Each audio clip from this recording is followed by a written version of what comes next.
Hit it. Hey everybody, welcome to Street Fight Radio.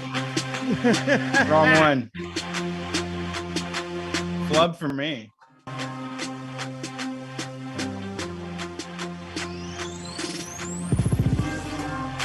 Hey Street Fight listeners, welcome to the show. We are here. It's Wednesday night.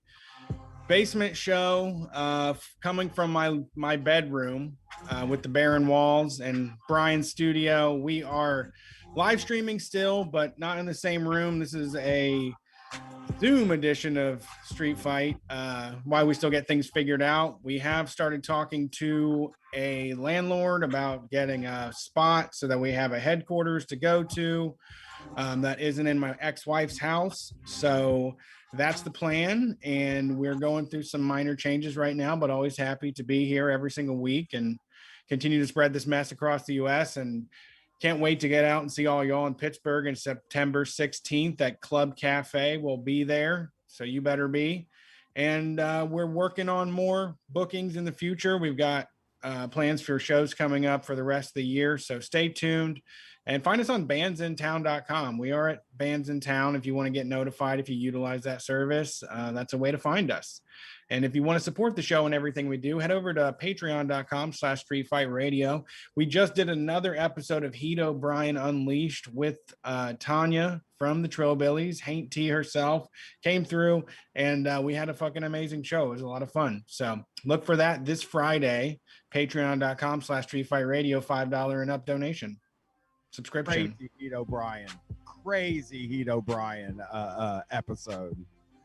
Pretty wild. Lots of weird shit in there, and Tanya did a great job moving between commentator, educator, and therapist. Yes. Unfortunately, when it comes to that subject, I can't be fixed, I think. But hey, I'm too far gone. How you doing, Brett? Doing okay. Got my kid for a long time. It's still taking a lot to get used to. And I don't know. It's just really hard right now. It's just everything has changed. I'm trying to get shit together and feel like I'm being a horrible parent, but I also like get some time to be a horrible parent, I hope. I don't want to keep up these horrible ways, but like I don't know. I don't have like a daily schedule. I can't get shit together, Like I don't have a daily schedule of events. There's like fun. We go to the pool and we go to parks and we ride bikes and stuff, but it's weird because I would do a million different things. It's just that she's not vaccinated. So it's weird because in my mind, I'm like, ugh, she's played Roblox for 4 hours today. But like I take her to Dave and Buster's and play for 4 hours with her. It's just that we can't do that. And we can't go and roller skate. I want to roller skate more than anything. That's something I've been focusing on a lot is rollerblading and roller skating. And I'm like convinced her to go take a lesson with me, but then I realized it's all indoors, Yeah. And we had a wacky 4th of July, I think. I would have to say. I mean, here's the thing. I like fireworks. I can't get past. I know it's not popular these days to like fireworks in our corner of Twitter because it scares dogs and stuff like that. But goddamn, they're so cool to watch. And we go to a truly unhinged firework display every year. Yeah, I would say honestly the best fireworks ever was coronavirus fireworks 2020, where we bought a bunch of fireworks and set them off in my front yard. This shit's boring to me. I'm not down with fireworks anymore. It's just not the same. The best part about it is that they play fucked up songs in the weird culture of Upper Arlington, Ohio, which is this like the horribly in the city rich people that are the worst liberals you can think of.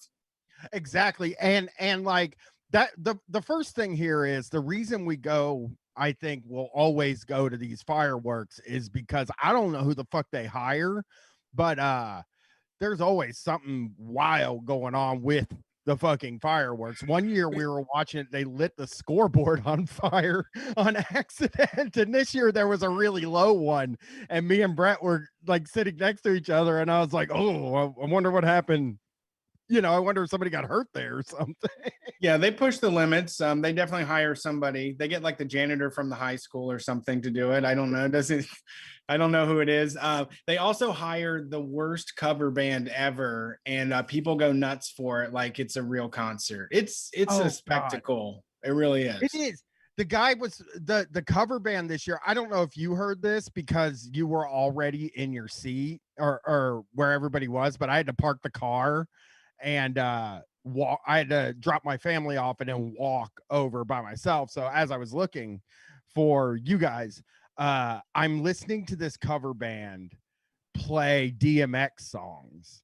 And I was just totally like, why are you doing this? Is how I felt when I heard him singing, y'all are gonna make me lose my mind. It's like a dad cover band. It's Bob. like Rigs of Dad, And then during the fireworks, so I'm sitting with Katie and Gwen, and Brett's sitting kind of further away with our buddy Adam. And I'm listening to the music, the DJ, whatever the DJ plays, right? And it's like all the songs you'd expect, right? Like it's like, oh, we got Proud to Be an American. I actually didn't get that song. I would remember because every year when I hear it, I'm like, this song, and I know it. I'm not proud to be an American, but this guy really wrote a banger.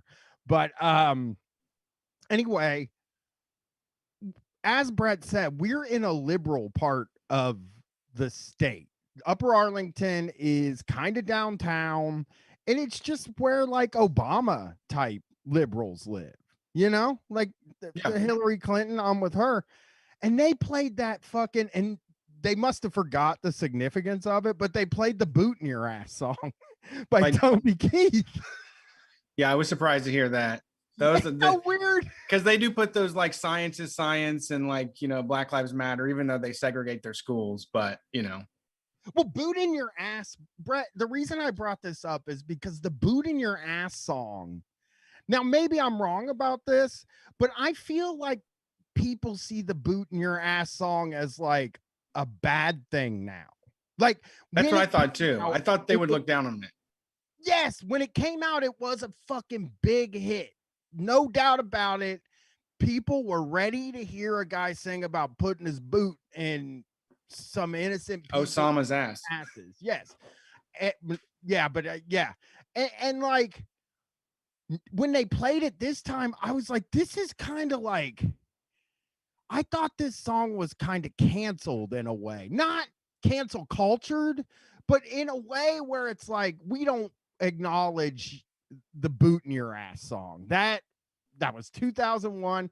It was 2 decades ago. We're not going to talk about, we're not going to have a reckoning with it, but they fucking played it. And I just was like, I haven't heard that song in like 20 years. I don't know if everybody knows this, but it's a song by Toby Keith called "The Angry American." And it is stupid. It's wild. It's right on. It's what we were doing. That's why we're now the #1 anarcho-liberal podcast until we don't go to the celebration. Yes, but I have to go. I love the firework. I like the grand finale. Yeah, but I mean, they're ugly, disgusting assholes. They're gross people. They pretend, but they want to hear "Boot in Your Ass." They secretly listen to "Boot in Your Ass" and put on KKK hoods in their basement. I was driving Brett, so I made the mistake of saying before we left for the fireworks, I'm gonna stop and get myself some Dairy Queen. Yeah, that was ridiculous, man. Yes, I know. I don't know why. It's like, why special treat guy? Like, this isn't enough already, I guess. Yeah, I'm special treat guy, and I was like, I've been wanting it, and I'm gonna go get a special treat. And the little kids heard it, and they were just like, I want to ride with Brian. And it's like, no, you don't. You just want my Dairy Queen. Yeah. So I took Charlotte and my niece to Dairy Queen and got them a Blizzard. And I love those goddamn things. Brett, you're real into their water. I'm real into their Blizzards, dude. Yeah, I gotta say the Dairy Queen water is probably the best on the planet. Like, there's nothing colder. It's 34 degrees. It's like not ice. It's free. whatever they use is just the best cup of water. DQ can't be beat. Almost ice. I think I know what you're saying now. I've never had it, but there is like a temperature of water that is almost ice, but it's not Freshly ice. melted ice. Yeah, it's so close to ice. Like it almost even feels hard when you're drinking it a little bit. Like this is soft and luxurious. Yeah. This is velvety. Yeah, it feels like it's on its way to hard, you know? Sure, I don't know. sure. It's why I don't know how they pull it off, but good on them. You know, cold water's in short supply. It really is. People just don't give a shit and they just, get it out of the fountain and it's lukewarm. And we're all drinking lukewarm water these days because we're carrying around water bottles and the water inside those bottles is lukewarm. You can't do anything about it. You can't keep it cold. It's impossible. So yeah, I think also because I usually ride a bike like 3 miles to get there. It probably is why it really quenches my thirst the best. But yeah. I think I would, if they put that in a bottle, I'd pay more than like Fiji. Yeah, like I think it's Fiji level. Okay, I'd pay Fiji prices for Dairy Queen water. I'm a huge Fiji guy too, man. You got me into Fiji because when we toured together, you were always like, I got to get the Fiji. And I was always a motherfucking dude that was just like, it's all the same water. It's coming from the same place. But now if I see Fiji, it's like, well, I'll get, I go like this, like Fiji, Aquafina, then Dasani. That's like my order. And then if they don't got those three, I will get the gas station brand, but that's widely believed to be the worst water in the world. So that's my order of operation. Yeah. Don't enjoy Fiji. I'm sure we're going to get some information about how horrible company they are, like what they do to get that water tasting so good. Isn't it? Is it? Probably, yeah. Or Pepsi or RC or something, 7-Up. I'm going bare bones tonight, so I don't have the chat. Sorry. Oh, I'll have it.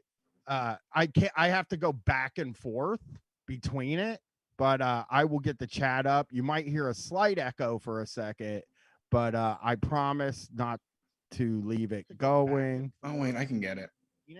But there we are. I'm in the chat. Okay, so here we go. I read some wonderful news stories this week, Brett, and we gotta talk about them. And the first one is a problem. Okay. We have, I know you don't have loyalty to this guy, but we do like his work when we're on tour. Guy Fieri. Okay. Right? We like him. Yeah, Guy Fieri. Yeah. He did a New York Times interview. Not a good look, dude. Not a good look.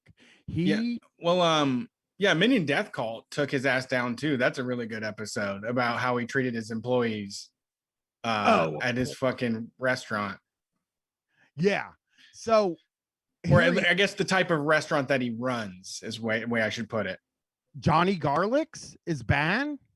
The environment there is super racist, and yeah, I believe that. I think I could see him maybe being racist, I guess, I'm not trying to edge it out. I'm saying what we know.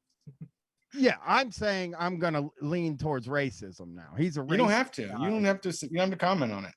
I've decided he is, though. Okay. Just currently I've decided he's racist until I decide he's not racist anymore. Until we get sued.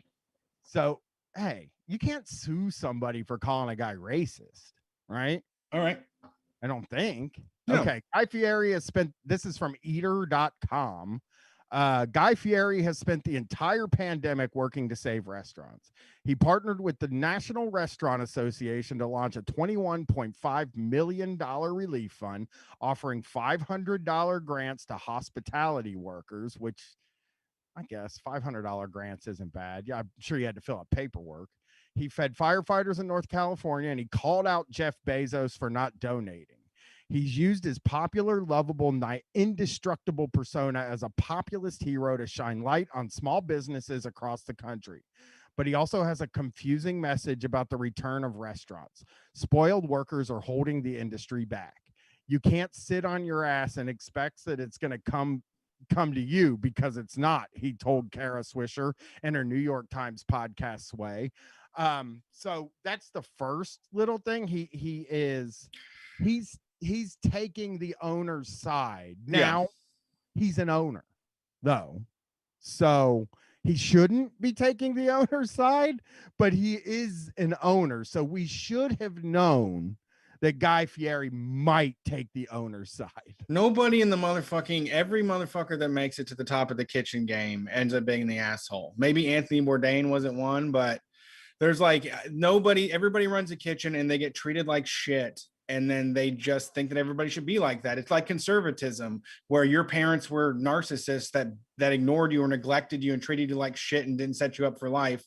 And you had to fumble your way through it, and then getting abused and all this. And then everybody else deserves that too. Where I grew up stealing to survive. You should do the same.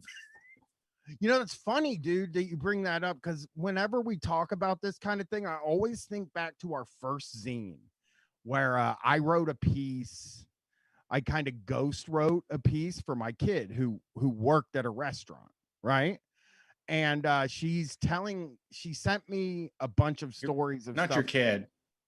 My kid, my sister works at a restaurant. She's like head chef, I think is what they call it.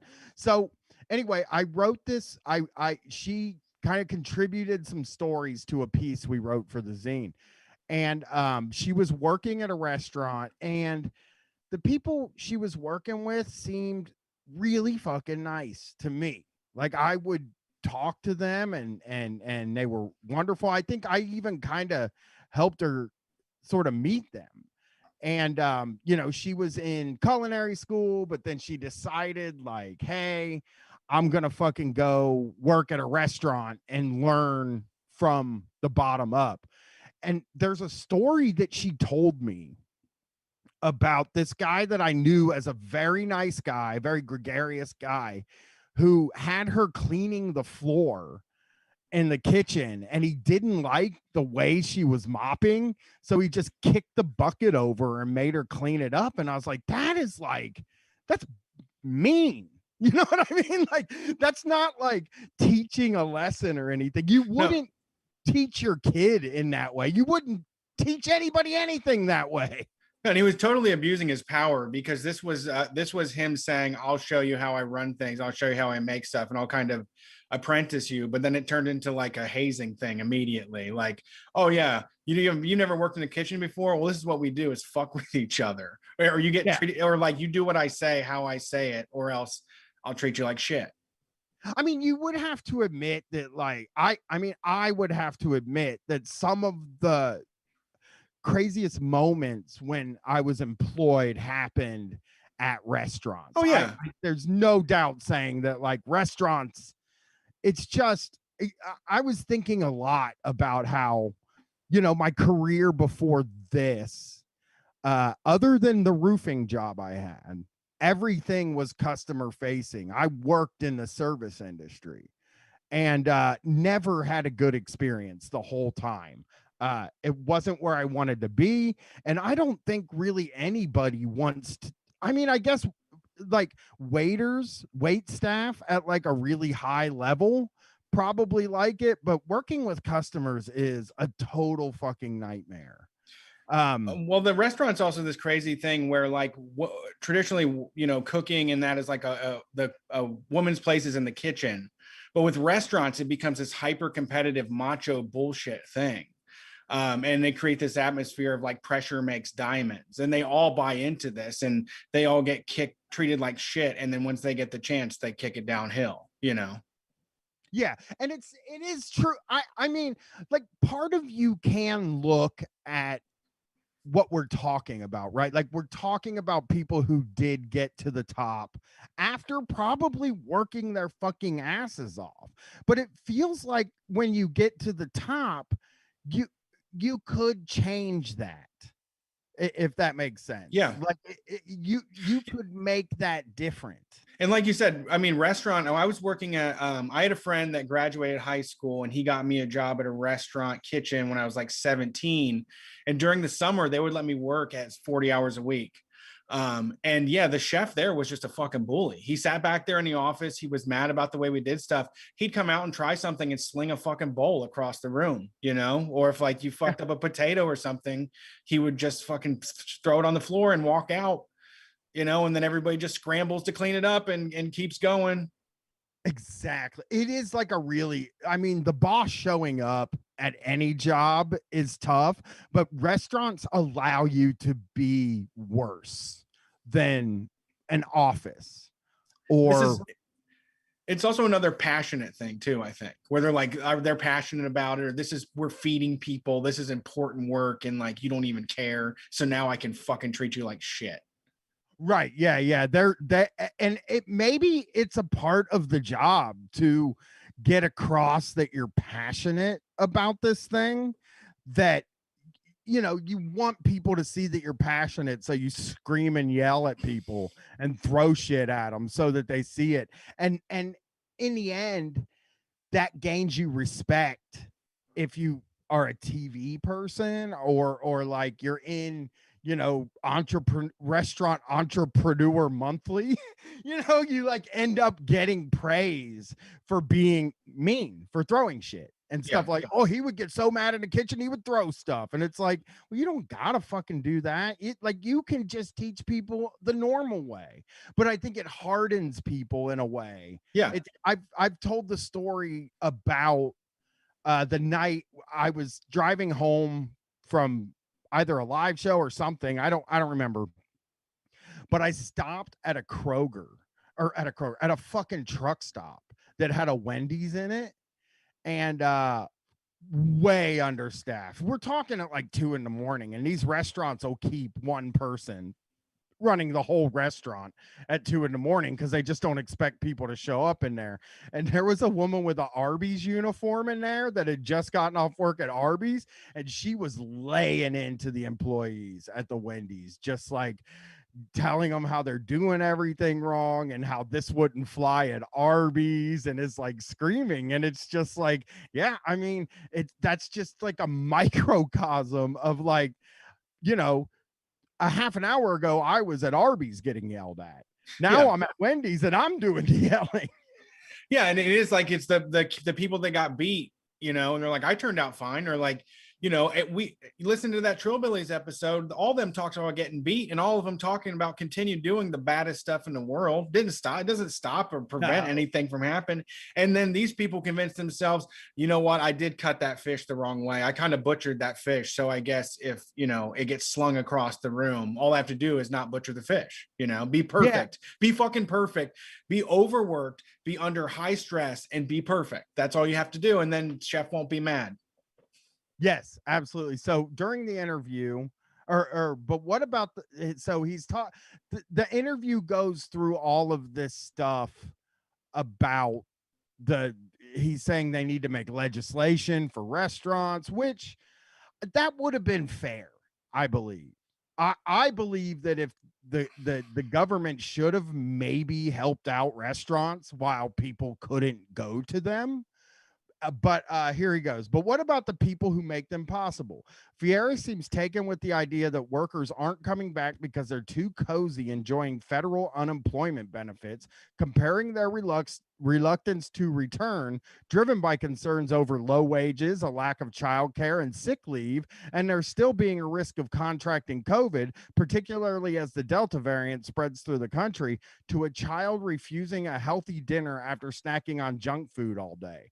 Why would you go and eat broccoli if you just got to eat Doritos, says the man who built his empire on serving burgers topped with mac and cheese and fried cheesesteak spring rolls. That was a nice hit. But I mean, that is a brutal thing to fucking say. Well, no, I mean, it's common. It's really just I think it's a very popular way of thinking right now. Yeah. So he goes on to say, so for me, no, you can't sit on your ass and expect that it's going to come to you, because it's not, says Fieri, referring to either money or to work. He suggested there will be a domino effect where a lack of workers will return into a lack of work. If we don't get ahead of this and we don't fix this, we're going to get into a situation where everybody wants a job and you can't get a job. So he's saying that if we keep doing it, Oh, listen, if we don't, if we can't raise the pay, but if people don't go back to work, then people are going to have to close their restaurants, and then there's not going to be jobs for them. And I have said from the beginning, there is a simple fucking solution. One, you can't travel back in fucking time and say take care of the people that are working for you to restaurants. I maybe I don't know how it would happen. Again, that's where maybe the government could come into, but not abandoning your employees as soon as the pandemic hit would have been a good thing to do. I think restaurants would or businesses all across the board would have had people come back easily if they hadn't as soon 3 days into the pandemic started, firing people and laying people off. That might have been a way to get people to come back. I can imagine being a person that works at, say, like a hotel and just being like, well, shit, as soon as something happened, these motherfuckers got rid of me. They like cut my throat as soon as it was time, as soon as like there was the slightest bit of resistance. So why the fuck would I go back there? yeah, and there, I mean, and I think the thing is also, I mean, they are right that like if you can even not, if you, it's not even a matter of making more than that. If you can make enough to get by and not have to put up with one of these fucking Johnny Garlic employment situations, if you could make, if he's gonna pay you $500 a week to work at Johnny Garlic's and you can get 400 from the government, I mean, fuck that. Who wants to put up with all the bullshit and the mistreatment and the grind? They don't pay enough to do any of this shit, and they're getting outpaced by a few $100s from the government. It's a pathetic amount of money. It's not like $300. Yeah, it's nothing life changing. Is it $300 a month? I don't know what it is right now. Yeah, I know it just got reduced or something. I was talking to Alex and somebody else about it. Yeah, I was just wondering that. So the restaurants are still having trouble getting people, but I saw this story show up and I thought it was kind of funny. One TikToker recently claimed she was asked by a Dunkin' employee to watch the store for about 45 minutes. Only problem, she doesn't work at Dunkin'. While hilarious, the bizarre incident speaks to the broader issues embedded in our labor system today. With worker shortages across restaurants nationwide, many locations of fast food chains are struggling to keep their doors open. I mean, this really illustrated something to me that maybe I didn't even consider when we think, because most of the time we've spent our time being like, pay them more and people will show up, without even really thinking about the positions that the workers are being put in that did decide to come back. They're working in severely understaffed places. I think like that's another side of this that we might not even think about. Yeah, and we really need a wake up call. I don't know why we just can't everybody agree. I feel like most people agree with fucking Guy Fieri on this. Like, I don't know why we can't get the working people to go like all the way and just stop working. General strike. I know it takes a lot of effort, but we're just all so atomized, and I don't know. I don't know. I haven't around me, all the fast food is doing just fine, and I don't think they raise their wages at fucking all.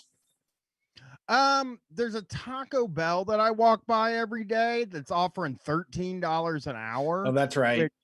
We're trying to get 15, but 10 years ago, an hour at $13 an hour at a Taco Bell is maybe more, but it's still it's like we're really looking at $20 an hour, and you get to keep your fucking place open 24 or until 4 o'clock in the morning, because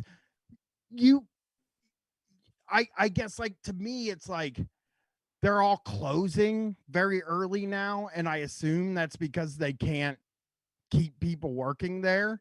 And all you have to do, it is a fucking really simple solution. It's benefits, it's fucking money, and it's not making it a hellish place to work. Those are the three fucking things that you have to do to get people to work at your fucking place. People Yeah. will put up with a massive amount of customer shit. I did. Like, but the employer stuff, without adding on this employer shit, this thing where like, okay, so I'm getting screamed at from one end by customers who are terrible, but then also I have people that come in here and just scream at me every day because they don't like the way I'm working or something, which is like, why would somebody put themselves back in that position once they've had the time off? Yeah, I mean, they're basically complaining that people aren't struggling enough, or that people aren't desperate enough, is what he's at. He's what he's saying. People, I can't trap people in this fucking in these jobs. And also, I mean, you know what? Of the hundreds of thousands of people that died from COVID, a lot of those people were in those industries too, because they didn't get away. They didn't get a chance to leave and quarantine. Yeah, probably a lot of people that worked at grocery stores, I would imagine, which is another place where it's like, how the fuck are you not able to pay more to get employees at the grocery store when fucking they made so much fucking money, dude, during the Yeah. pandemic.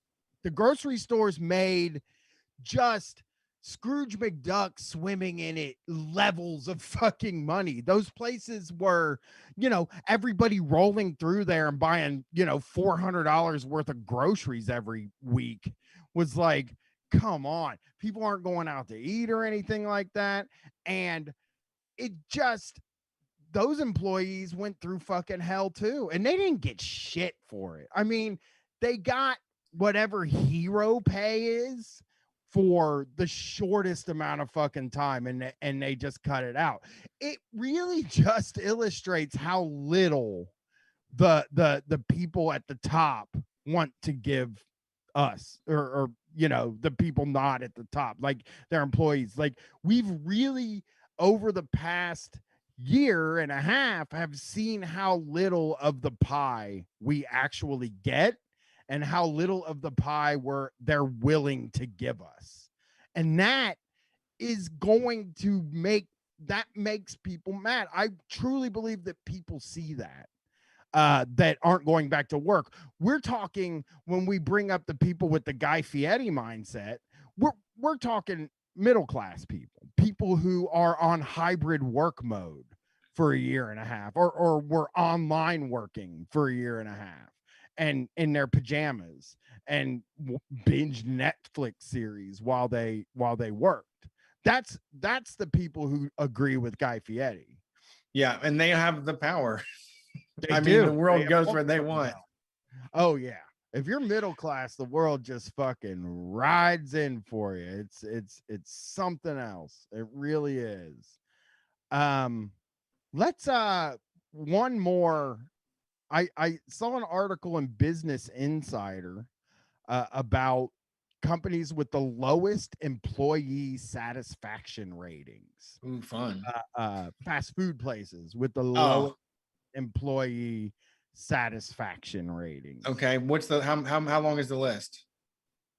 I it's only like three or four things, Oh, three or four places, but I will say, Brett, and I'll even look at the chat without Googling. I don't think you can guess these. I just don't, okay. because they are. I mean, it's three businesses, okay, Uh-huh. that have the lowest employee satisfaction ratings, and it's National change, fast food chains. national. It's national fast food. So I will even help you out and say Applebee's is too high of a level. We're talking Oh. under Applebee's. Oh, I was And thinking only fast food, not sit down restaurant. it is only fast food. That's what I'm saying. I'm sorry. Yeah, Gotcha. only fast food. And the three with the worst are, it's shocking to me. Well, I want to guess. Okay, go for I'm it. going to say Subway. It's not one of Damn the it. top three. All right, I'm Yeah, going to guess three. yeah, Hardee's. not there. Not there. Uh, Think bigger. Think well, Subway's as big as it gets, but like think let me help you with this. Think big and think something that you probably won't like you are not considering one of these places at least. Sonic. Whoa, shit. That's one of them. That's you, one. You got one. you gave a good clue. Yeah, yeah. All right, why did Sonic make the list? Why did Sonic? This is just sort of a list of. Oh, they didn't say why. Yeah, it's just the lowest customer satisfaction ratings for these places, and they kind of explain like why across the board. People, here's how they figured it out. UBS analysts use Glassdoor reviews and an analysis of wages and benefits to determine which restaurants had the most dissatisfied workers and would therefore likely have the most trouble finding workers given the national labor shortage. UBS looked at claims chains in 5 categories: traditional quick service, pizza, coffee, fast casual, and casual dining. The highest ratings, very shocking company. I would say I'm even more shocked by the highest ratings now. There's one very obvious one. You want to give a guess for highest, Brett? Highest rated by the employee satisfaction. Employee satisfaction. Yep. Who is the happiest people? Where do I go? This one's the highest one is very easy, Brett. Wendy's? No, no, no. God. I can't do anything without giving the top one away, but like it's the type of place that calls their employees partners. They do that at fast food? At a certain fast food place that is ubiquitous, and you might not even think it's fast food, I guess, but it is. It's more than, there are more of them than McDonald's. Is the thing I'll say. No fucking idea. Denny's? Starbucks. It's Starbucks. Which is, that's an obvious one, but the other two, Brett, are mind blowing, and I'm gonna read them to you. And feelings are gonna flood through your body when you hear these two restaurants, because I can guarantee that you spent a lot of time in your life at these two places because I did. But the other two are Longhorn and Texas Roadhouse. Okay. The steakhouses are doing it, man. The people like the atmosphere. I guess big tips, maybe. I mean, not really though. That seems like the cheapskates. Yeah. I mean, like when coupon steak. Exactly. When I would eat there, you were looking at 15%, and I was using a calculator to figure out how to get 15% because I was broke. That is surprising to hear. I've never known anyone. I knew someone that worked at Damon's, the rib place, but I never knew. I don't think I can think of it. My mom actually worked at one. Actually, when we moved to Reynoldsburg for extra cash, she worked as a waitress for like a year. At Longhorn or Texas Roadhouse? They're the same to me. Me too. I had a buddy that worked at Longhorn for most of his high school time. And my impression was that you were able to get away with a lot. I had actually, for a period of time, considered getting a job at a fast casual like Texas Roadhouse or Longhorn. And the 100% reason is just the movie Waiting. Like, I never worked at one. I worked at all fast food places, dude. So McDonald's and Chuck E. Cheese. Those are kind of, I wanted to work at like an Outback or something like that. I thought that would be the fucking job, you know? Yeah, it's awesome. That movie makes it seem like the best, dude. That movie Waiting with Ryan Reynolds in it will make you think that working in like an Applebee's would be the most fun you can have. It can be. Then It a lot of addiction sets in. Yeah, the partying after work when you close and you all hang out in the parking lot for a few minutes and then go to somebody's apartment and just get fucking wasted and yell at each other about customers. There's maybe no better feeling than No, it's that. awesome. Yeah, yelling about customers is one of the best feelings you can have. I was so I was at the anti-mask gas station, Brett, that's in What's town. that? Oh, this gas station, you're not allowed to wear a mask in this You're not gas. allowed to wear one. No masks. Where's it at? It's the Duke and Duchess on Green Lawn Oh and my High God. Street. No fucking there are signs everywhere that's like no masks inside the store. Okay. It's a wild store. They're always out of everything, and the employees are the most angry of any place I've ever been to, which I posted this on Twitter.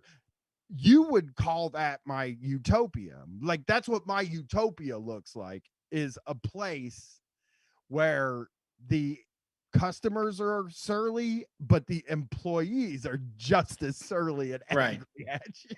So I'm standing there, and this guy's in there, and he's like, I need a cup of fucking ice. Okay.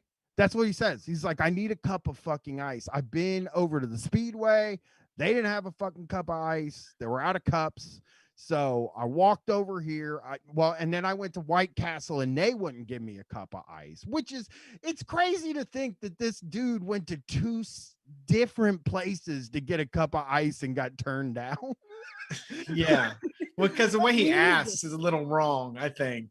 Yeah. He can't just roll up and you say that, you know. So you gotta say, how are you? Yeah. So he's standing in front of me. He goes, I need a cup of fucking ice.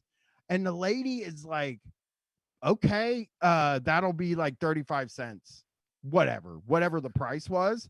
And he throws the change on the thing. She puts the change in the register, and then it's my turn to pay. Right. Only this guy is over by the fountains and he's yelling, there's no fucking cups in here. Where are the fucking cups? And she was like, well, if we're out of cups, you can't get ice. I have to give you a refund. And he was like, no, you're going to give me the fucking ice. You're all out of cups. So then he starts digging through the fucking cabinets at the place. And he goes like, he finds styrofoam cups. Okay. Like the large styrofoam coffee cup is what he finds. Okay. And he's like, I'm gonna fucking fill this. I'm gonna fill this with ice now because I already paid you the money right for the fucking ice. I found a cup. I'm gonna fill it up. Woman behind the counter is like, no, you're not. Do not use those cups. What? Yes. This is like, I'm standing there and it's like such a simple fucking solution. The guy paid for a cup. He found a cup. And she was just like, do not use those cups. No. And yeah, sorry, go ahead. He's going, I'm going to use the fucking cup. And he's screaming, he's going to use the cup. And she's telling him not to use the cup. Yeah, I mean, that's her territory. If someone comes in and acts like they work at your fucking place, it's like, get out of here. Who are you? Exactly. So she's like, get over here. Come over here. I'm giving you a refund and you get the fuck out of the store. And I'm like, okay. Like, this is weird. Like, there was a solution a minute ago. This didn't have to like escalate to this. So the dude goes, give me my fucking money. And he gets his money, starts to walk out, looks at the woman and goes, you're a fucking bitch. And she goes like this, your mom's a fucking bitch. And then he fucking looks at her. These are fucking people that are older than me. Like, by a lot of time older than me. She goes, your mama's a fucking bitch. And he fucking looks at her and goes, your grandma's a fucking bitch. And she was like, get out. And he fucking left. And I was just standing there like, this is the wildest situation. Like two very grown people are saying your grandma's a fucking bitch in a gas station. That heat gets to you.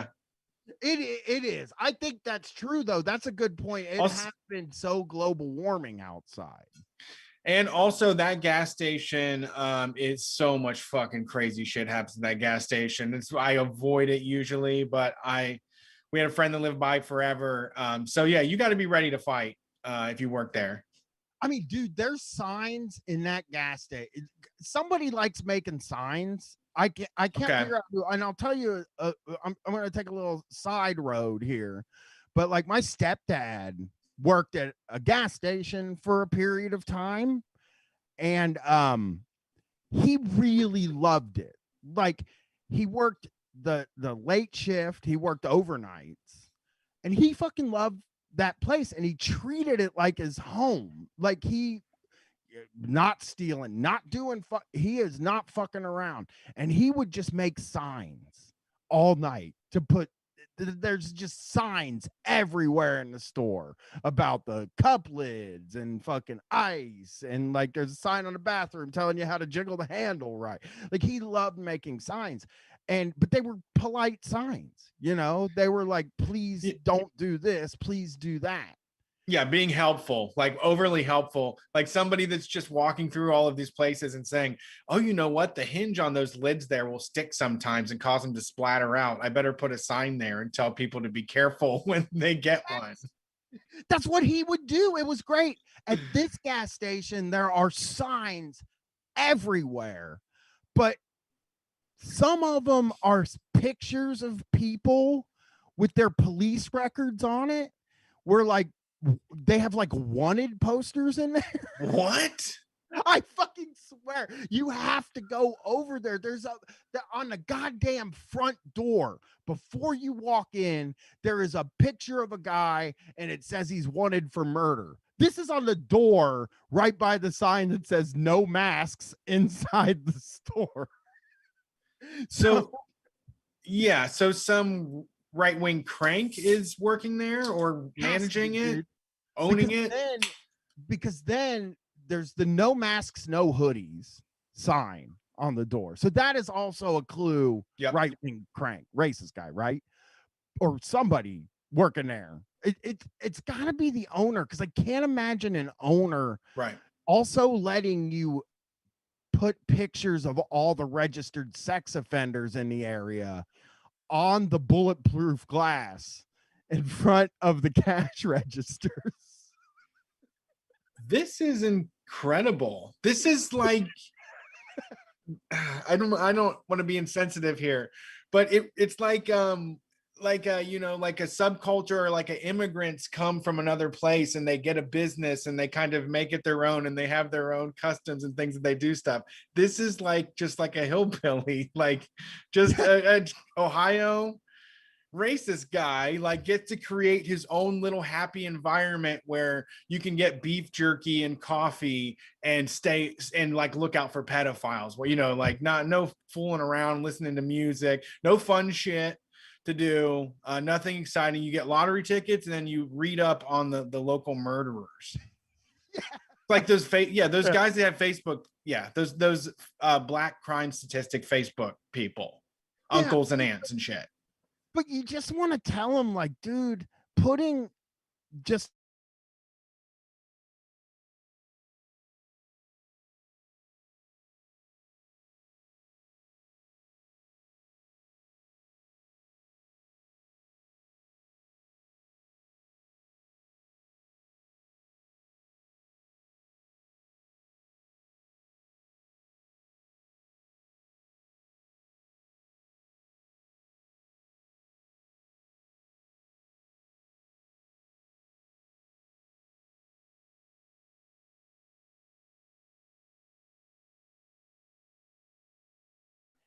and I kind of felt like it is my utopia.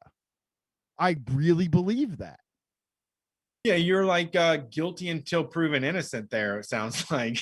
That's how they're treating all of the people. But it is fucking what people want to say. It is what the people that work at the places want to say to you, Brett. It's the feeling when I'm in there, I get an overwhelming feeling of like, it reminds me of all the times I unleashed on a fucking customer. You know what I mean? Like where I feel there's like a almost like a radical honesty and signs that just are yelling at you the whole time you're there. Yeah, this sounds like a hateful place to me. It is. It is. I mean, the sex offender and murderer thing is crazy, and it is a hateful place. But there's a certain kind of honesty in posting signs all over your store that are like, you know, do your business and get out, basically. Yeah, that's funny too. I was talking, or I was texting with my mom today, and she was like, she sent me a text that was like, she sent us something that was like, "Oh, Brett, I know it's tough with Charlotte, and you're never going to be, you know, parents can never be as great as they want to be, and blah blah blah." She was just doing this thing, and then she goes, "Oh yeah, Dad also wanted me to let you know that a guy confronted somebody that was stealing his catalytic converter, and he attacked him with a sawzall." What the fuck?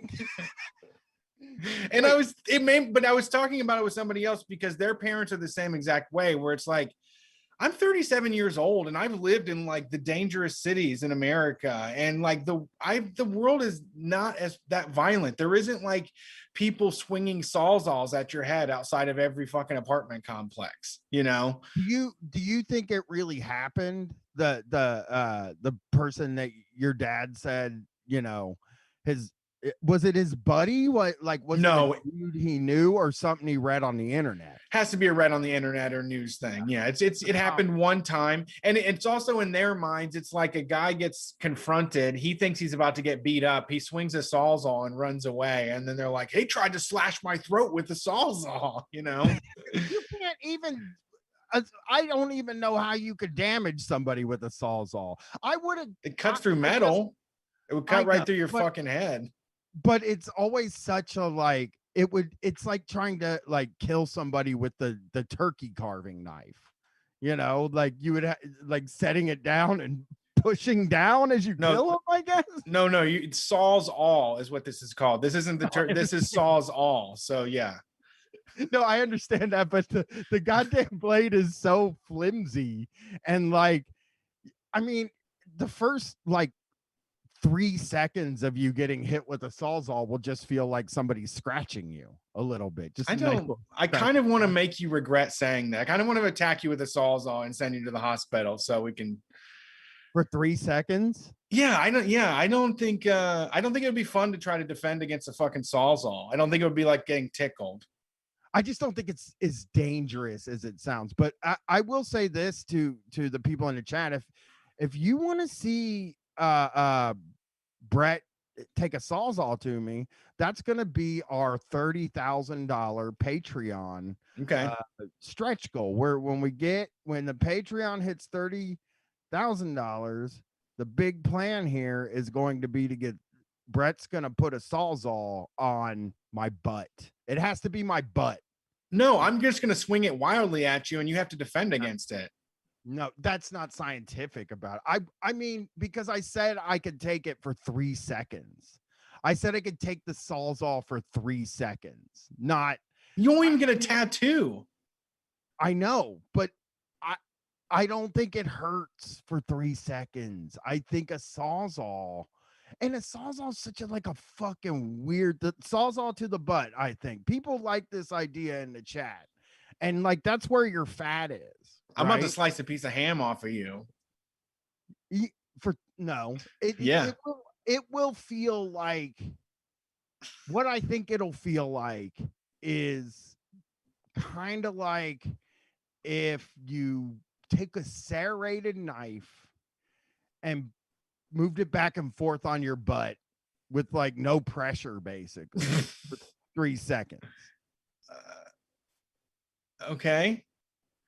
How? No. Everybody in here is like saying, you know, everybody in the chat's like your medical bills will be way more than that. And I just, you know, people are always so cautious. sometimes you got to let somebody hit you with a sawzall to prove that a sawzall is not a dangerous weapon. Right. So then we can say, hey, so now I'll send the video to my dad and say, who cares? Yeah, we just sawzalled Brian's ass for 3 seconds and fucking nothing happened. It was like because if it was just you waving a sawzall at me, I feel really confident I could defend against that. That Sure. I think would be simple.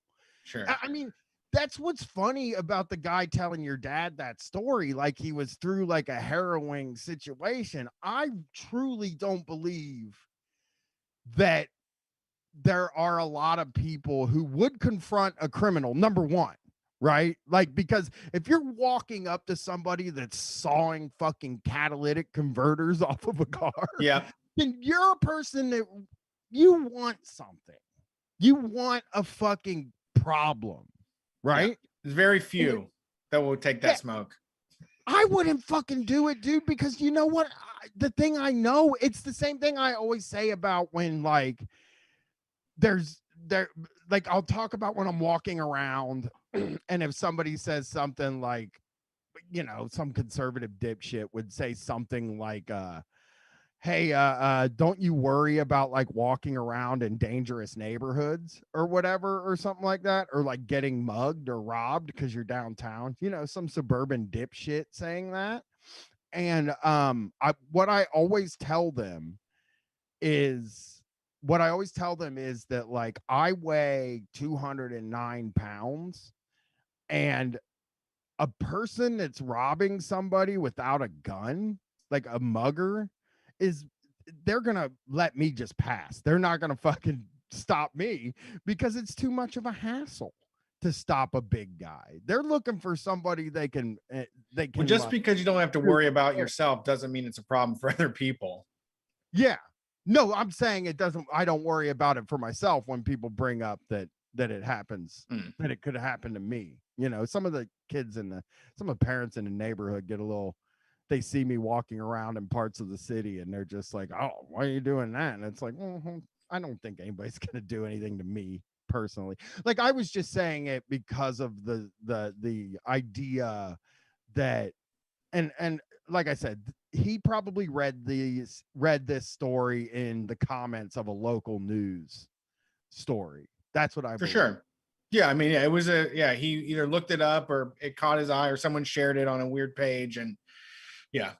And that's all they need to know is that this is happening everywhere all the time. And now their son almost got murdered by a sawzall, but thankfully, thank the Lord, he didn't go out there. Brett would have really tormented you when Brett would have really tried to kill. Like, I give a fuck at all. Like, I don't, like you said, who's dumb enough to run up on somebody with a goddamn sawzall that's stealing from the bottom of your car? I'm not interested. Nope. I have the money to pay for that. Like, I'm in the position where I don't fucking have to beat somebody up or catch a criminal. I'm not even into being a vigilante at all. No. I mean, if I caught somebody breaking into my car, Brett, if I was like standing in my kitchen, like eating an ice cream sandwich or a bowl of cereal or something like that, and I looked out back and somebody was breaking into my car, I wouldn't even go outside.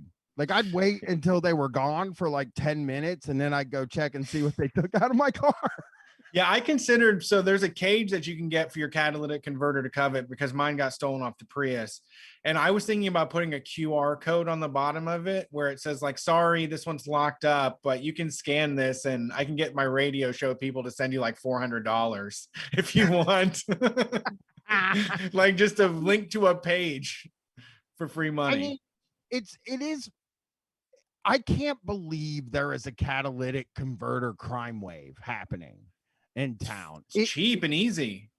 Such a hillbilly thing to steal. It's like my sister-in-law's ex-husband once stole the alternator out of her dad's car, my father-in-law's car, in the middle of the night. Like, he showed up in the middle of the night, popped the hood, and stole the alternator out of his car. out of his fucking father-in-law's car. That is a cool move, I gotta say. I didn't like the guy, but you know.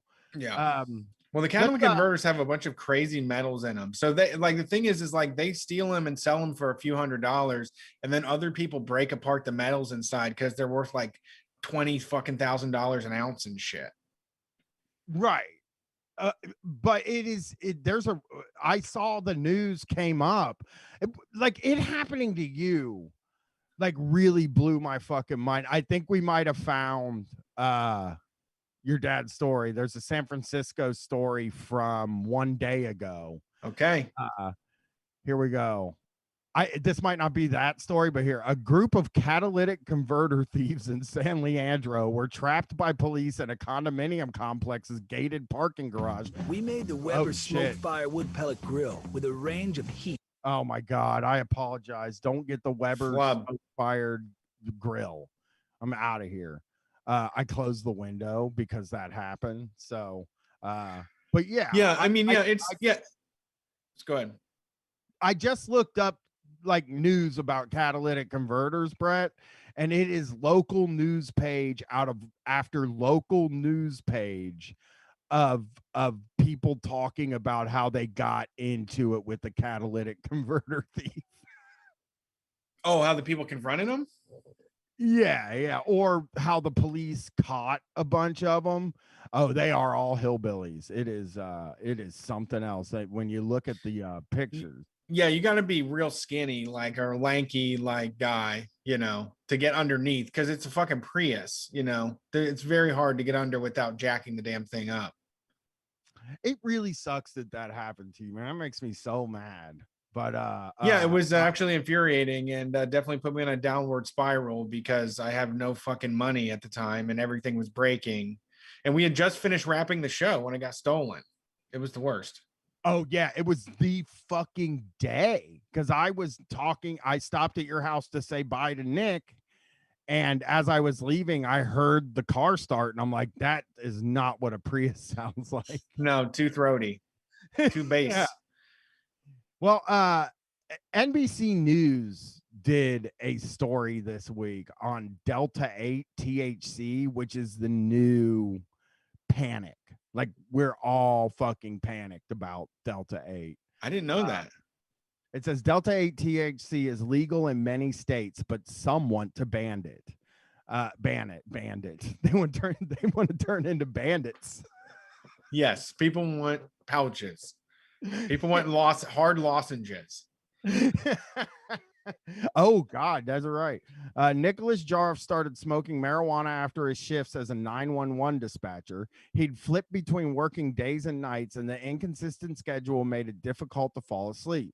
THC, the psychoactive ingredient in marijuana, helped, he said. Jarash, 29, who now lives outside Houston, no longer works a job that forces him to keep inconsistent hours. He also no longer has access to marijuana, which he said had also been helping to ease his anxiety and depression. But 4 months ago, he found a substitute, a federally legal form of the psychoactive compound called Delta 8 THC. Now he orders it from a company in Boston that works it into gummies, chocolate bars, and vape cartridges. So we talked about this years ago when the government was constantly going after Kratom. They find out that something feels good and they have to spring into action. Yeah, you're right. I was curious. Everybody talked about it. I've only smoked one Delta 8 joint and I didn't notice it. I didn't do a good test. Maybe I should go try it. It's just too expensive, man. It's like so crazy pricey at the place nearby that sells it for me. But yeah, as soon as any of this stuff, as soon as like someone makes a YouTube video and says, hey, this shit actually works, we're in trouble. I know. We're having fun. Mom and dad found out. Yeah. And this is one also that's like, this is the new mids. Like, this is what they talk about, that weed in the 70s wasn't shit. Like, this is 3% THCs. This shit is really fucking mild. And it's perfect for people that like, I'm not a everybody should smoke weed guy or weed solves your problems. I'm not a you need to find your own strain guy, but I know lots of people that are like, weed makes me go fucking crazy. I don't do weed because I go fucking crazy. If I do 0.3% weed though, now I'm relaxed. Now I can sleep, or now I can do something instead of drink. So this is like, it's like weed light, and it's a problem. It's funny too that you called it mids, because that's a good way to bring it up, is that like it is, so it's like near beer, I think is Yeah, but it doesn't, it does get you buzzed, and that is what freaks them out. It's like they want to be able to legislate what kind of buzzes you're allowed to have. no, they absolutely has to all be regular. They have to make some money off of it. They want to know if that people are going to love it and use it. They want to get money off of it. Right. Delta 8 makes a huge difference in being able to relax, clear my mind, and get to sleep. I wake up feeling more rested, said Jarosh, who has also tried CBD, which he said help a little, but not enough. Switching to CBD products that also have Delta 8 made a huge difference. It's not quite as potent as Delta 9, but it's very similar. Okay. Said. What is Delta 9? The new. We're adding new Deltas. Yeah, they found some new Deltas. Yeah. I mean, you got Delta 8, you got Delta 9, you got the Delta variant. There's so many Deltas going on right now. The airline exists. So Delta, CBN, CBG, CBD. It's good. Hey, I will give a full-throated, hearty thumbs up to CBN. It does not get you lit as much as maybe you want to.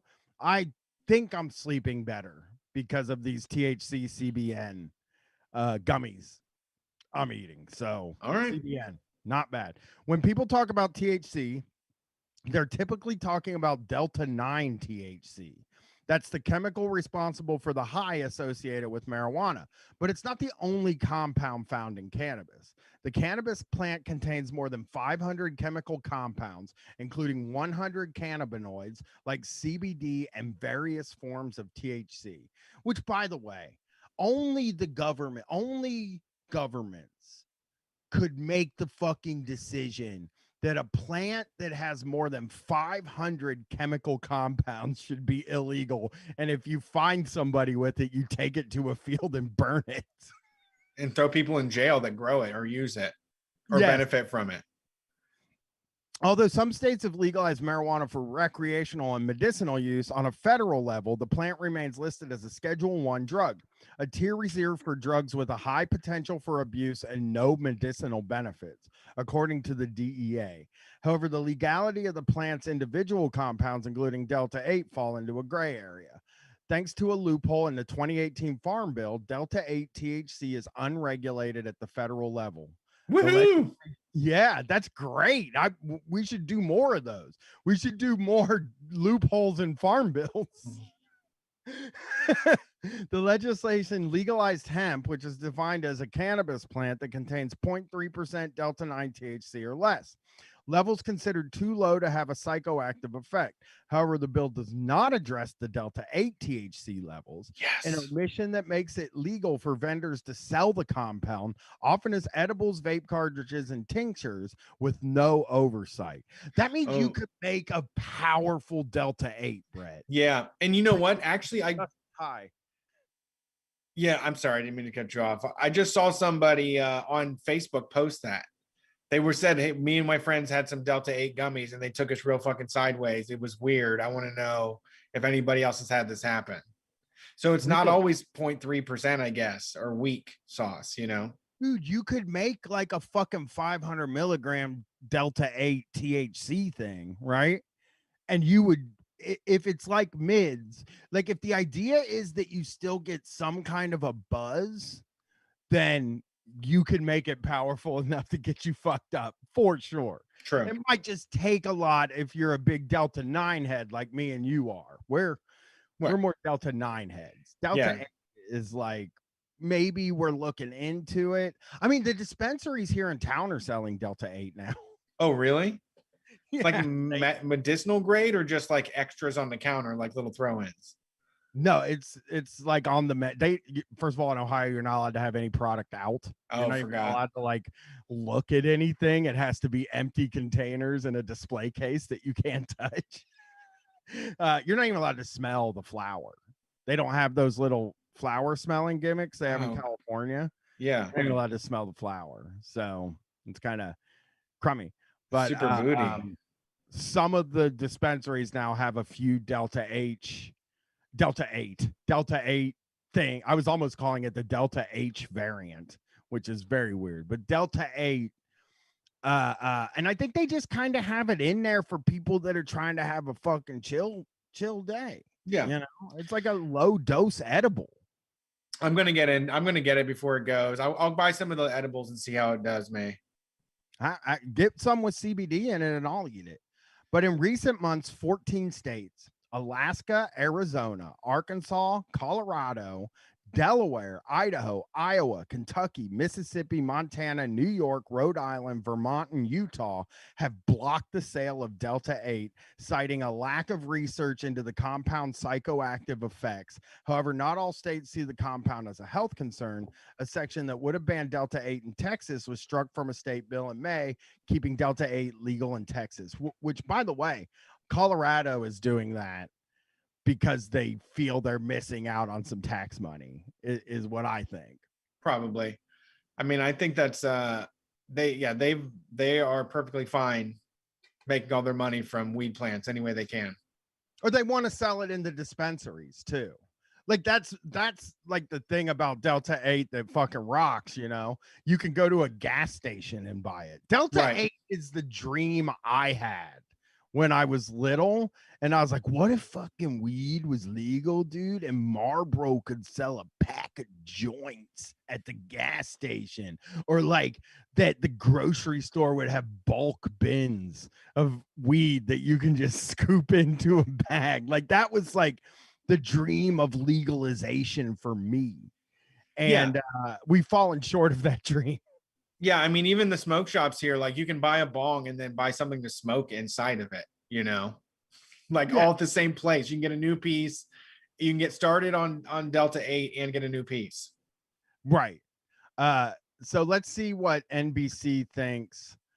Let's see what NBC thinks about this. Should I be cautious of Delta 8 THC products? In short, yes.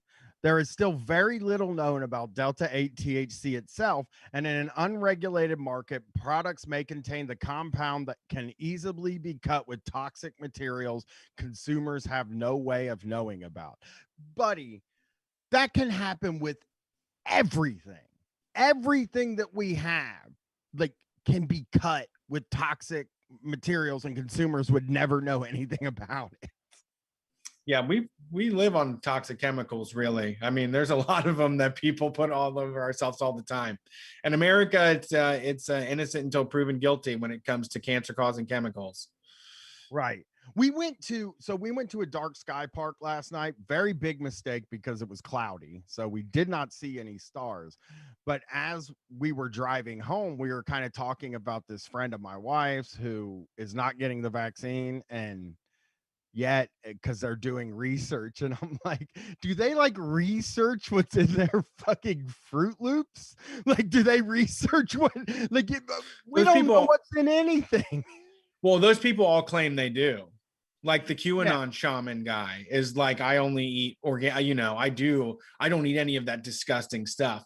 But you're right. Your average on the ground anti-vaxxer is eating Pop-Tarts every fucking day and is eating lab grown, or I'm sorry, hormones and everything that they fucking eat. And like, there's nothing that isn't, unless you get it out of a garden or from your farm, if it's at the grocery store, it's adulterated.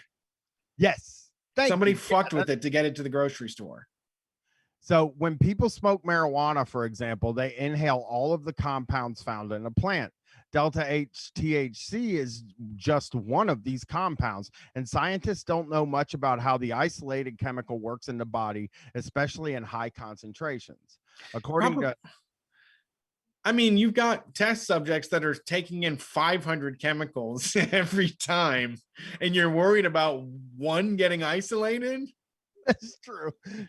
That is a good fucking point. It's like, I have done a lot of Delta 8 THC, and I'm feeling okay. Yeah, this is tested already. Yeah, you're saying that we've been doing it all along, but now the danger is, what if it's isolated? Is it?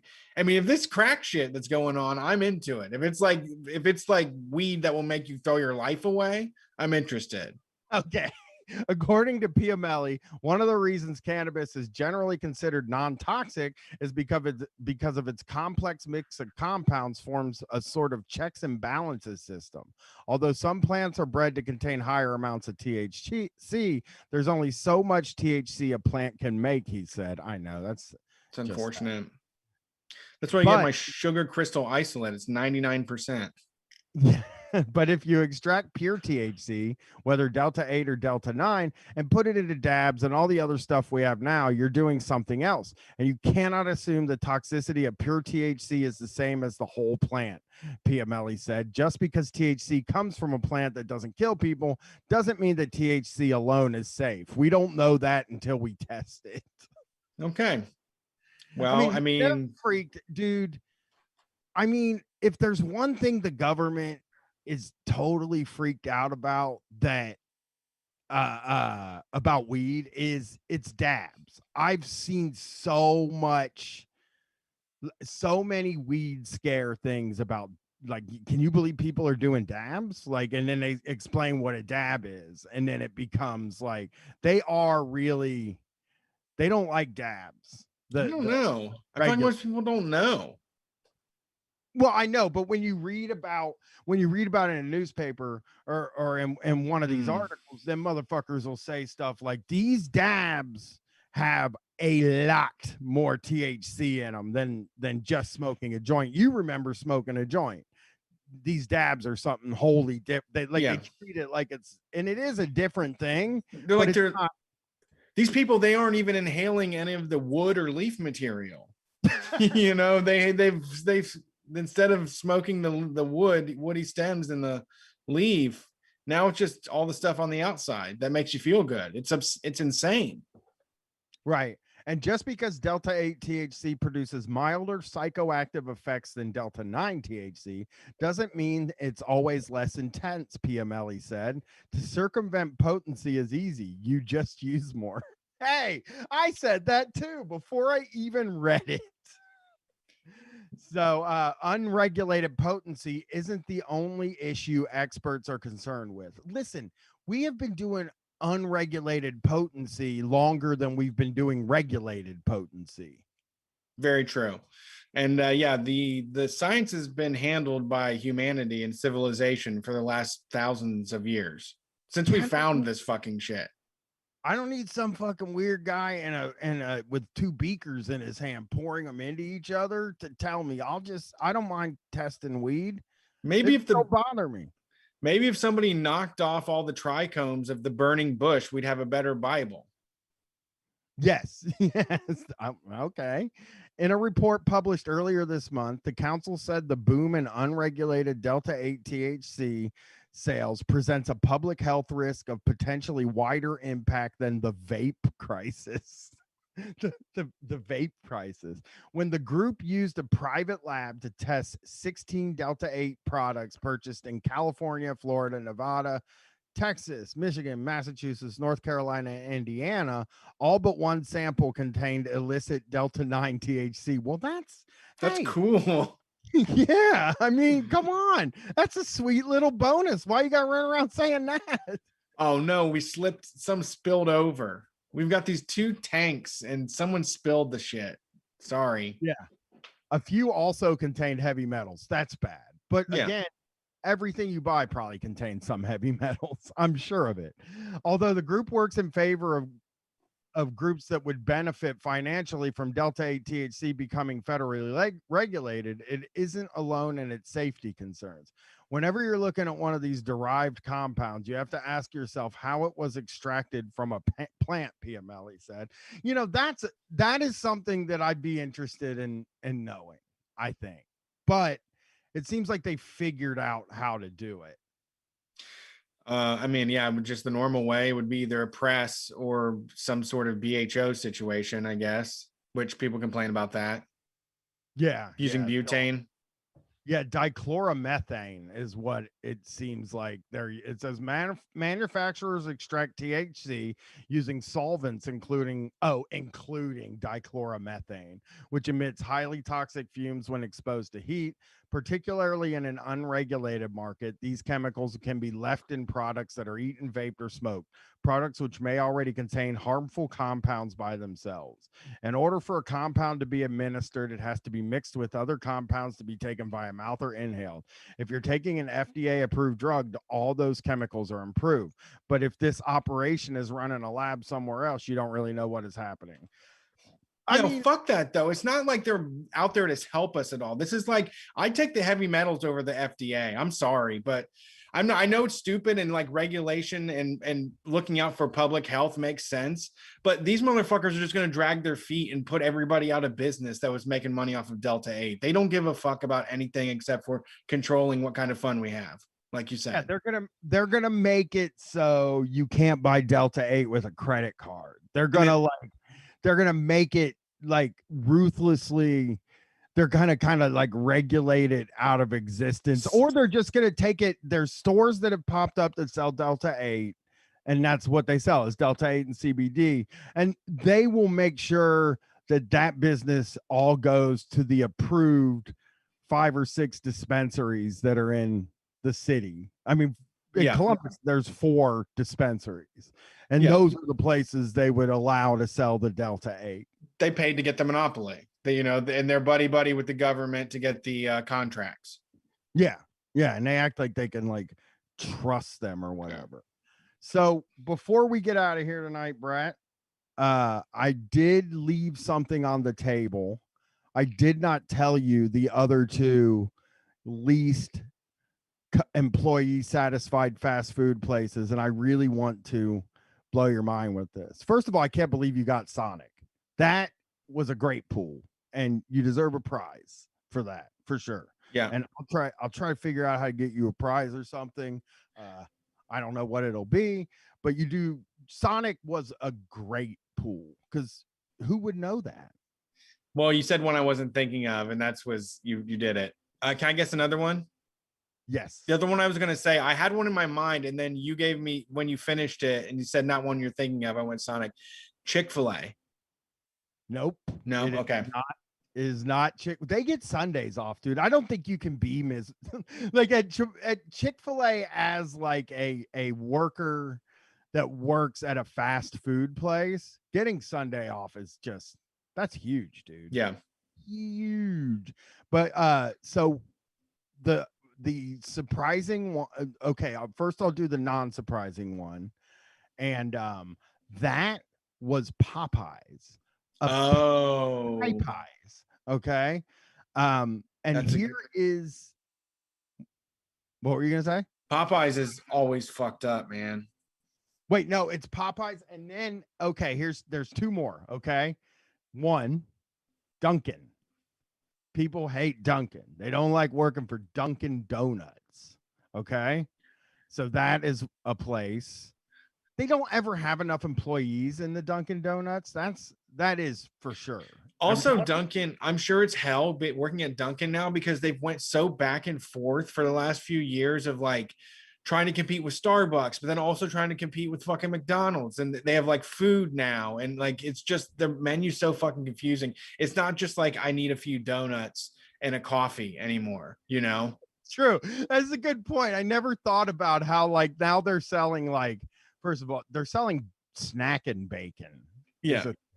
Where it's just like a fry container with bacon in it, that is really weird. Don't fucking, I get it if you like bacon, but snack and bacon you can't do. Humans don't know it's not bacon. And the last one, they also sell like the Snoop Dizzle Beyond breakfast sandwich and shit too. Yeah, or like the YouTube people. They'll pick a YouTuber or a TikToker or a vlogger, and they'll make, because Starbucks doesn't do that, but they do their unicorn drink. Yeah. and stuff like that, or the zombie drink, and then you can come in and get the zombie drink on like, you know, a special day, and you just feel real cool in front of your friends at the Starbucks ordering something that probably tastes like shit. But the last one is Chipotle, which would have been totally off my radar in this situation. I should have guessed that one because the last time I got screamed at or got mistreated at by an employee, it was at a Chipotle. I mean, did I tell that story on here? No. Oh, really? You didn't. No. Oh, you God. Didn't tell me that story. So this was like a month and a half ago, maybe 6 weeks ago. I was like, you know what? I want Chipotle. I just gotten vaccinated. And I was like, I'm going to go inside and just tell them what I want. I'm usually going on an app and like scurrying in there or paying for delivery. I'm like, I'm just going to walk in and order whatever looks good. I'll order. And I walk in and this girl walks over and she looks at me and I'm waiting for her to say hi, which stupid. But then I'm like, hey, how's it going? And then she cocks her head and just widens her eyes at me. And then looks at me and I'm like, I'll get a burrito, I guess. I'll get a burrito. And then she starts making the burrito. And I'm ordering all the stuff and she's like slopping it in there and not saying a word. She goes to roll it. And I do get a lot of stuff. I get everything. Like I'm a kitchen sink guy. And she goes to roll the burrito and it starts falling apart. And she just squeezes it out into a cup. She rolls the burrito, she slaps it on the counter and she goes, by the way, your burrito's 80% liquid. And then she just slides it down the counter and goes down to the end to make the next person's food. She didn't like want to, she didn't want to make it. Like she was mad at my order. She was mad at my order that because I got like the cauliflower rice or something and it might have been wet and it was my fault now that I ordered wet stuff in the burrito and it created a huge fucking wet mess basically. So I guess the employees don't like the cauliflower rice. I don't think they like working there at all.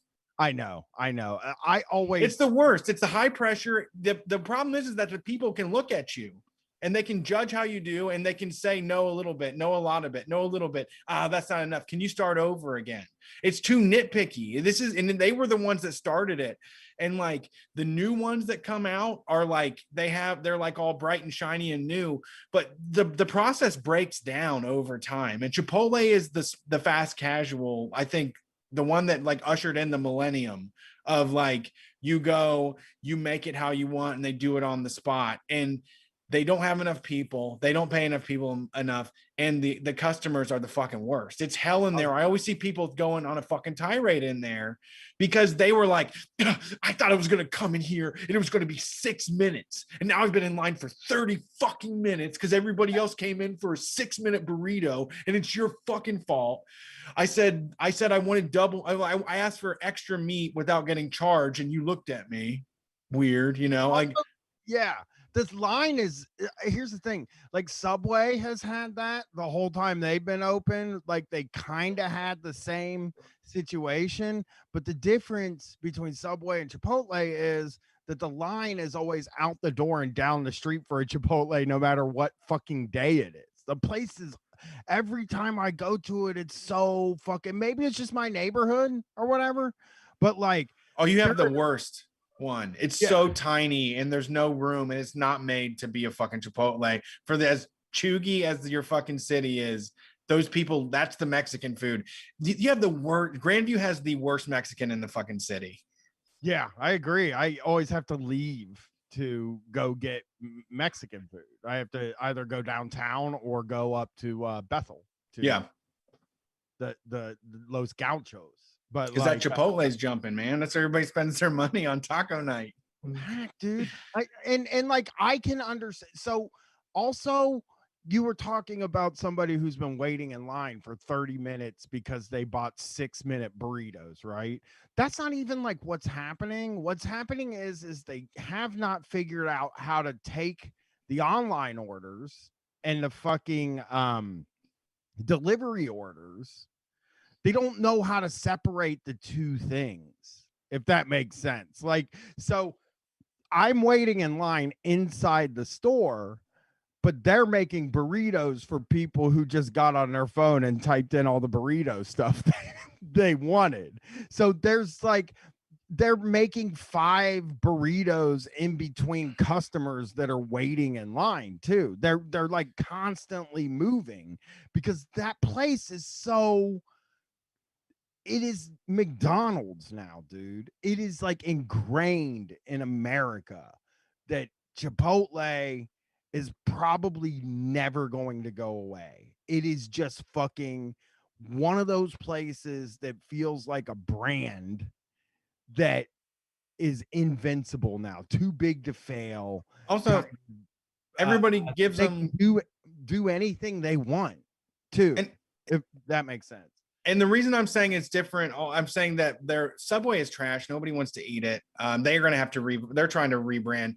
But Chipotle came in on also like we treat the animals right, and we are care about farmers and shit. So they are the example of like the beer companies, and every feel good company is like, this isn't fast food. This is fast casual. You know, we care about it. We're not going to just like throw it in your face as fast as possible. You know, we're going to make it for you right in front of you with premium ingredients that Willie Nelson sings about. That is true. Yeah, that is the other thing. Like people think they're going in there for a like some kind of an experience, like a more refined Whole Foods experience. Yes, it is not Taco Bell. It is not McDonald's. It's more than that. It's a higher level. When the fact is, it is not good at all. Like I don't like it. But it is also, for some people, it's like their go-to, where it's just like, what do I want to eat? Oh, I don't really know. In the same way that I get Shake Shack, like Chipotle is like a lot of people's like, I don't know what to get, but I guess it's kind of healthy. Well, yeah, I would say for me, the go-to is that I get way too hyper focused on stuff, or if I get into a rhythm, I don't eat all day. So having like 2,500 calories all at once instead of like having to split it out throughout the day is one of the nice things about Chipotle. That's true. Every time I've had it, though, the last 10 times I've had it, diarrhea or like something like that, man. The last time it was diarrhea, other times it just feels like it all is staying in my stomach forever. Like You don't have it's to finish it. a lump. I do though. I You can't don't. just sit there and yeah, I have to. But well, I think we got it. Chipotle is the worst place to work. Makes sense. I would this Sunday for the call-in show. If you're hearing this before we do it, I would love it if people called in with the times that they snapped on a customer. Oh yeah, that's good. Customer service. I think it would be really fun for us to kind of talk about times where like I know I have a story I can tell. Brett probably has a story he can tell about a way he's treated a customer, and like people can call in and tell us about times that it was just like, I'm the real me right now. You're getting like, this is not employee version of me. This is the real motherfucking me, and you're about to get fucked, you know? Right. I'm going to take this polo off right now. Yeah. Or it's just like I tweeted this, but this is a little story. When I was working at the tech support place taking calls, a guy called in one time. We had an outage, like a whole system wide outage. So there was like a really long queue where there was like 150 people in queue and stuff. And it was just call after call saying it's an outage. Like everything's out. So it's just not going to work for you. And I was at the end of my rope and I was like really afraid from this experience, because I think this is the first time I was ever in one of those call center situations where the calls just keep coming, because usually I had a little time in between. And I said, there's an outage, somebody cut a main trunk line, And the guy was like, that's just unacceptable. And I just was like, no, this is unacceptable. And I just hit the line button and hung up on the guy. All right. Well, I got to go to bed and got to get my kid to sleep. So we're way over. All right. Thanks for listening to Street Fight. We'll see you on Sunday. Peace. Yeah, I got to be done. I didn't know